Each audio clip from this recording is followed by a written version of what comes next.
Ever feel like you're juggling a million things as a parent?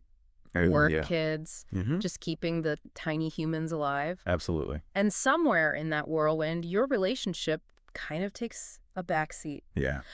We're diving into an article today that flips the script a little bit. Okay. It suggests that prioritizing your marriage can actually strengthen your whole family. Interesting. What do you think about that?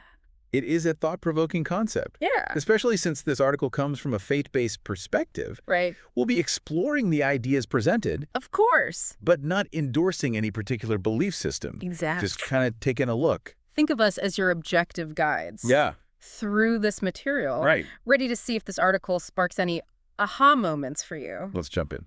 All right, so the article kicks off with this really powerful image. Okay. It compares marriage to the root system of a tree, Interesting. with children being the fruit that grows from it. Okay. Oh. I love that visual. Yeah. Because it really gets you thinking about It the foundation of a family. Mm. What happens if those roots aren't properly nourished? It's a striking metaphor, isn't it? It is. It makes you think. Yeah. What happens if those roots aren't being nourished? Oh, yeah. Just like a plant with weak roots. Right. The family might struggle Totally. to thrive. Yeah.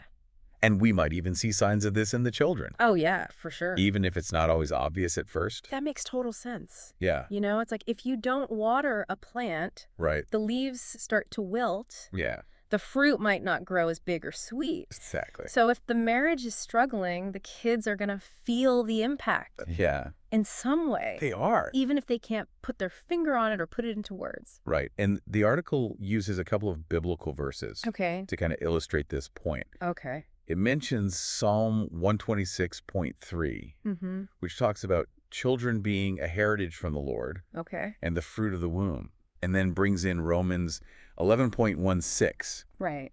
which talks about if the root is holy, Uh-huh. the branches are holy as well.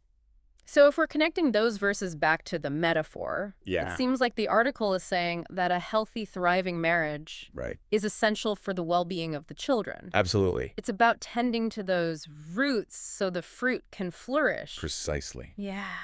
But it's not just about avoiding those negative consequences for the kids. Right. A strong marriage can actually create a more positive, Yeah, supportive environment for sure. for the entire family to grow. I've definitely seen that in my own life. Oh, yeah. Growing up, my parents had a really solid relationship, Okay. and it created this sense of stability and security for me and my siblings. Yeah. Even when things got tough, Mm-hmm. we always knew that we had that strong foundation. You could fall back on it. Yeah.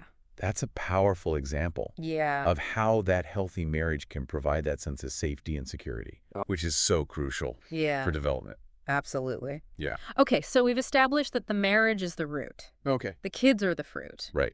What's the next potential danger that the article highlights? This is where it gets really interesting. Okay. The article talks about how fatigue that comes with raising children Oh, yeah. can lead to unintentionally neglecting your partner's needs. And let's be honest, Mm-hmm. who isn't exhausted after having kids? Right. You're constantly on I know. sleep deprived, trying Yeah. to keep tiny humans alive. Yes.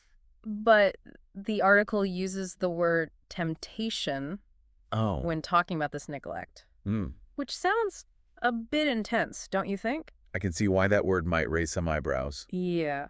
It's important to clarify what the article's getting at here. Right. It's not necessarily talking about infidelity in the traditional sense, Okay. but rather the temptation to seek fulfillment outside of the marriage when your needs aren't being met within it. So it's more about that emotional distance Yeah, exactly. that can creep into a relationship Yeah. when you're both overwhelmed and exhausted. Right, and that emotional distance can create vulnerability, Yeah. which makes it harder to resist those temptations, Yeah. whatever form they may take.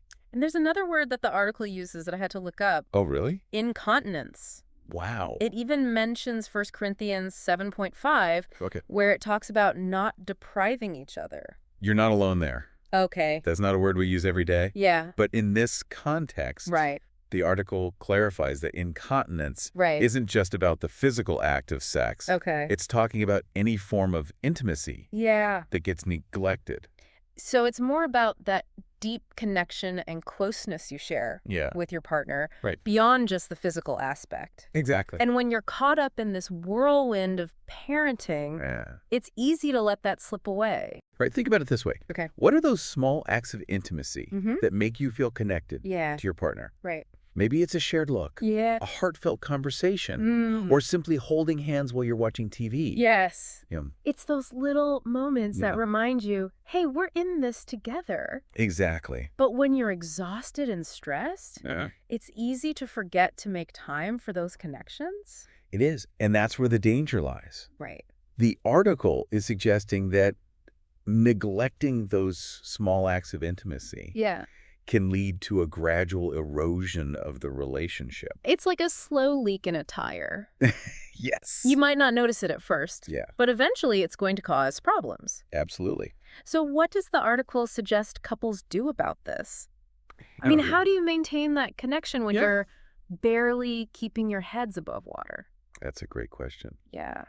And one we'll explore further as we continue our deep dive. All right, sounds good. Okay. So we've been talking about how crucial it is to nurture the roots of your marriage, Right. especially amidst all the demands of parenthood. Yeah. But how do you actually do that when you're just feeling so depleted? Yeah. Any practical tips from the article? Well, the article doesn't really offer a step-by-step guide, Okay. but it does emphasize something really important. What's that? It's recognizing that even small gestures can make a big difference. Okay. It's not about the grand romantic sweeps. Yeah. It's about those everyday moments of connection. I can see that. Yeah. You don't have to climb Mount Everest together to prove your love. Right. Sometimes just making eye contact across a crowded room Yes. or offering a quick back rub can speak volumes. Exactly. Yeah. Those little things are like deposits in your relationship's emotional bank account. Right. And over time, they add up They do. to create a sense of security and closeness. Okay, so we're talking small, consistent actions, Mm-hmm. but what are some examples? Sure, because let's be real. Yeah. Sometimes date night just feels like another item on the to-do list. I hear ya. You know, Yeah. what are we supposed to do? Well, the article prompted me to think about Okay. what intimacy truly means Right. beyond the physical. Mm-hmm. For some couples, it might be as simple as cooking a meal together, Okay. putting the phones away, Yeah. and really listening to each other's day. That's a good point. Yeah. It's about being present. Mm-hmm. Even if it's just for 15 minutes while you're folding laundry together. Yes. You know, Right. putting aside the distractions and Right. actually connecting. Exactly. Yeah. And the article even touches on this idea Okay. of rejoicing in the wife of your youth, Okay. which it pulls from Proverbs 5.18. Okay. Now, that might sound a bit outdated language-wise, Yeah. but I think the core message is still relevant, Okay. regardless of how long you've been together. So it's about rekindling that spark. That sense of playfulness and joy you had at the beginning of the relationship. Exactly. Even if you've been together for 20 years and have 3 kids and a mortgage. Precisely. Wow. Because relationships evolve. Right. And it's easy to fall into routines. For sure. But remembering what drew you to your partner in the first place. Yeah. Finding ways to laugh together. Yeah. Those things can be incredibly powerful. It's like you're reminding yourselves why you chose to build this life together in the first place. You got it. Okay, so we talked about tending to those roots, Right. being intentional about intimacy. Yes. What's the last danger the article brings up?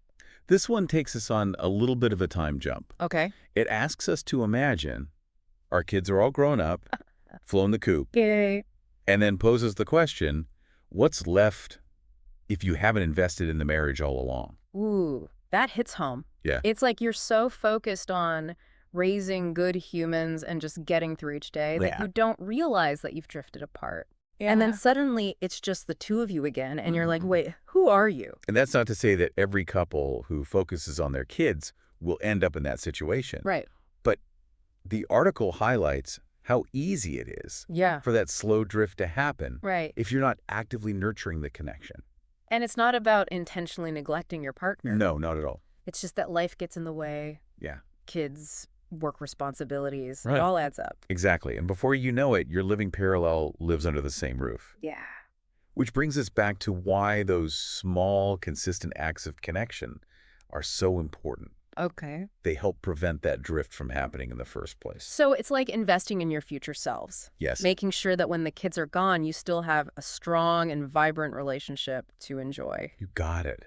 Because at the end of the day, a fulfilling marriage is a gift, Mm-hmm. not just to ourselves, but to our children as well. Right. It shows them what a healthy, loving partnership can look like. It's like setting an example, right? Yes. Showing them that relationships take work, Yeah. but that the payoff is worth it. Absolutely. So it sounds like the takeaway here is it's not about putting your marriage before your kids, Right. but recognizing that a strong marriage creates that foundation Yeah. for the whole family to thrive. That's a great way to put it. Yeah. It's about understanding that investing in your relationship benefits everyone Right. in the long run. Yeah. You're not taking away from your kids Right. by nurturing your marriage. Right. You're actually giving them a greater gift. Yeah. The example of a healthy, loving partnership. So if someone's listening to this and thinking, Yeah. okay, this all makes sense, but Right. like, where do I even start? Yeah. What's one small thing you could do this week to reconnect with your partner, Yeah. even with all the chaos of parenthood? I love that question. Yeah. It doesn't have to be anything grand. Right. Maybe it's committing to 10 minutes each evening to just chat about something other than logistics and to-do lists. Yeah. Or maybe it's putting your phones away during dinner Uh-huh. and truly listening to each other. Those little moments of connection can be so powerful. Absolutely. Yeah. Even something as simple as making eye contact across a crowded room Right. or giving a quick hug can go a long way. It's about being intentional. It is. Even when life feels chaotic, Mm-hmm. it's about remembering that your marriage is a garden that needs tending. I love that analogy. Yeah. And remember, it's never too late to start cultivating that garden. So to our listeners out there, we would love to hear from you. Yes. What resonated with you from this deep dive? Yeah, what are your aha moments? Yeah. Your takeaways? Hit us up on social media and share your thoughts. We're all on this journey together. We are. And sometimes just knowing you're not alone can make all the difference. Until next time, keep those roots strong.